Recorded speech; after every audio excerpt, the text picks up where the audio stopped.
Students, आज हम second year economics के second paper HET history of economic thought में एडम स्मिथ के आर्थिक विचारों का अध्ययन करेंगे। अर्थशास्त्र के जनक एडम स्मिथ की पुस्तक वेल्थ ऑफ नेशंस के प्रकाशित हो जाने के पश्चात ही अर्थशास्त्र का अध्ययन एक पृथक विज्ञान के रूप में किया जाने लगा। एडम स्मिथ ने ऐसे नवीन विचारों का प्रतिपादन किया जिनके आधार पर भावी अर्थशास्त्रियों ने नवीन सिद्धांतों का प्रतिपादन किया तथा आर्थिक विचार के सभी संप्रदायों को प्रेरणा मिली। एडम स्मिथ ने वेल्थ ऑफ नेशंस में जिन आर्थिक विचारों को व्यक्त किया है वे निम्न प्रकार हैं, जैसे श्रम का महत्व एवं श्रम विभाजन, प्रकृतिवाद एवं आशावाद, आर्थिक स्वतंत्रता एवं राज्य के कार्य, अंतर्राष्ट्रीय व्यापार एवं संरक्षण, मूल्य का सिद्धांत, पूंजी एवं विनियोग, मुद्रा वितरण का सिद्धांत, राजस्व संबंधी सिद्धांत और आर्थिक विकास का सिद्धांत। एडम स्मिथ ने अपने आर्थिक विचारों में निम्न बिंदुओं को समावेशित किया है। हम एक एक बिंदु पर विस्तार से चर्चा करेंगे। सबसे पहले हम लेंगे श्रम का महत्व एवं श्रम विभाजन। एडम स्मिथ ने श्रम को बहुत अधिक महत्व दिया। उन्होंने अपनी पुस्तक के प्रथम वाक्य में लिखा कि प्रत्येक राष्ट्र का वार्षिक श्रम ही वह कोश है जो मूल रूप में उसकी संपूर्ण आवश्यकता एवं सुविधाजनक आवश्यकताओं को पूरा करता है। उनका मानना है कि प्रतिवर्ष उपभोग की जाने वाली वस्तुओं का उत्पादन मानवीय क्रिया द्वारा किया जाता है, न कि प्राकृतिक शक्तियों द्वारा। इसी प्रकार स्मिथ ने कृषि वर्ग सहित अन्य सभी उत्पादन करने वाले वर्गों को उत्पादक माना है, क्योंकि उनके सहयोग से ही धन का उत्पादन होता है। श्रमिक का उत्पादन मुख्य रूप से उसकी कुशलता, दक्षता और उस निर्णय पर निर्भर करता है जिसके अनुसार उसका प्रयोग किया जाता है। इस प्रकार सभी के सहयोग से श्रम विभाजन का सूत्रपात होता है। श्रम विभाजन को स्पष्ट करते हुए एडम स्मिथ कहते हैं कि यह एक विशेष प्रकार के सामाजिक सहयोग का स्वयं आभास हो जाने के कारण उत्पन्न होता है।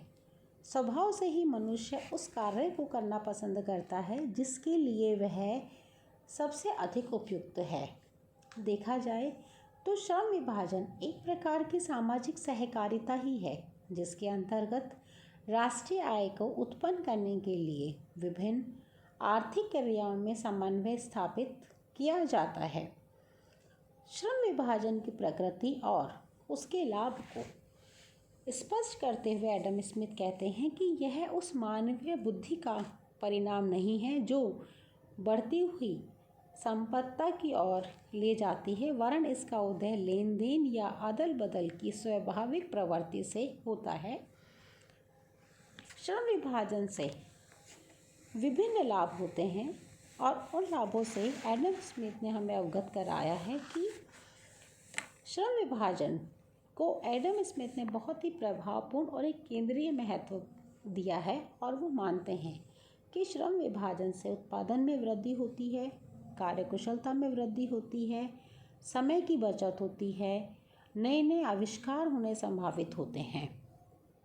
क्योंकि जब कोई भी व्यक्ति अपने काम में परफेक्ट होता है, उसे परफेक्शन हासिल हो जाता है, तो उत्पादन में भी वृद्धि होती है और एक ही कार्य को करते रहने से वह श्रमिक दक्ष भी हो जाता है, उसकी दक्षता में भी वृद्धि होती है तथा पूर्ण व्यवसाय की क्रिया को सीखने की तुलना में जब व्यक्ति विशिष्ट क्रिया को सीखता है तो उसमें उसे समय भी कम लगता है और श्रमिक एक विशिष्टता को प्राप्त कर लेता है और अपनी सेवा के बदले में वह अधिक पारिश्रमिक भी प्राप्त कर लेता है। इसलिए एडम स्मिथ मानते थे कि यदि हम योग्यता के अनुसार कार्यों का बंटवारा कर देते हैं तो सभी श्रमिक अपनी दक्षता और योग्यता के अनुसार कार्यकुशल हो जाते हैं, जिससे उत्पादन में भी वृद्धि होती है, कार्यकुशलता में भी वृद्धि होती है और समय की बचत भी होती है।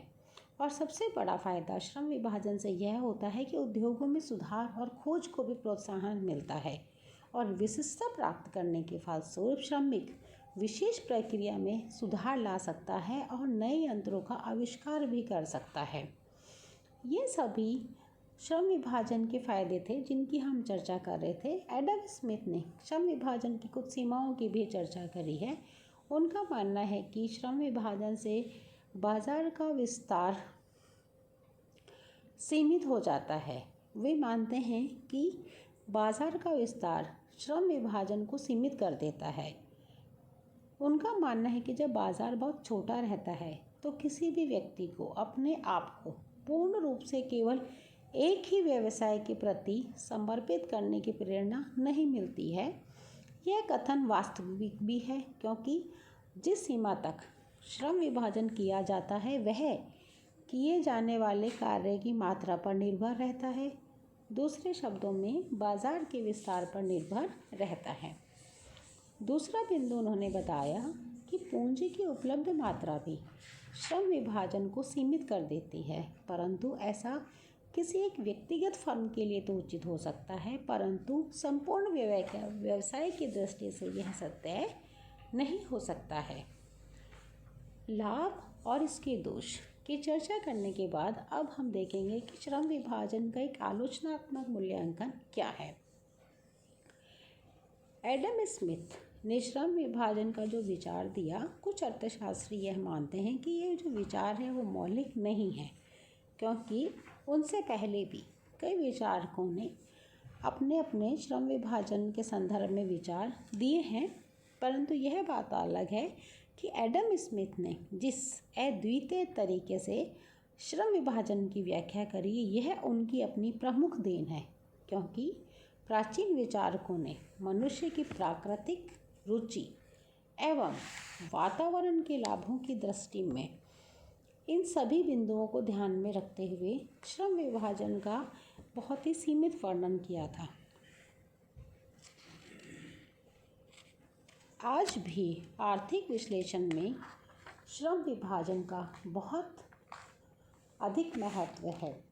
एडम स्मिथ ने श्रम विभाजन के सिद्धांत द्वारा प्राचीन वाणिज्यवादी विचारधारा एवं प्रकृतिवादी विचारधाराओं का खंडन किया है, क्योंकि वाणिज्यवादी केवल निर्यात को महत्व देते थे, प्रकृतिवादी केवल कृषि को ही महत्व देते थे। परंतु इसके विपरीत स्मिथ ने उत्पादन को पूर्णता की दृष्टि से देखा और उन्होंने बताया कि किसी एक वर्ग की ही जिम्मेदारी नहीं है कि वह अन्य सभी वर्गों का पालन पोषण करे, अपितु प्रत्येक वर्ग की उन्नति एक दूसरे से बंधी हुई रहती है, अर्थात एक दूसरे पर निर्भर करती है। श्रम विभाजन के लाभों को बताते हुए एडम स्मिथ ने इस बात पर ध्यान नहीं दिया कि इससे कुशलता की बचत भी होती है। यदि उद्योगों में किसी एक वस्तु को बनाने में समस्त क्रियाएं एक ही व्यक्ति को पूर्ण करनी पड़ती तो उसे विभिन्न क्रियाओं में बचे हुए उत्पादक के कठिन कार्य को करने के लिए पर्याप्त दक्षता की जरूरत होती एवं विशेष शक्ति की भी आवश्यकता होती। परंतु श्रम विभाजन के कारण उतनी अधिक कार्य क्षमता एवं शक्ति की आवश्यकता नहीं होती तथा उसमें बचत होती। अतः हम श्रम विभाजन में समय की बचत के लाभ को स्पष्ट करते हुए भी ये कह सकते हैं कि एक व्यवसाय से दूसरे व्यवसाय में शीघ्रता से जाना असंभव है।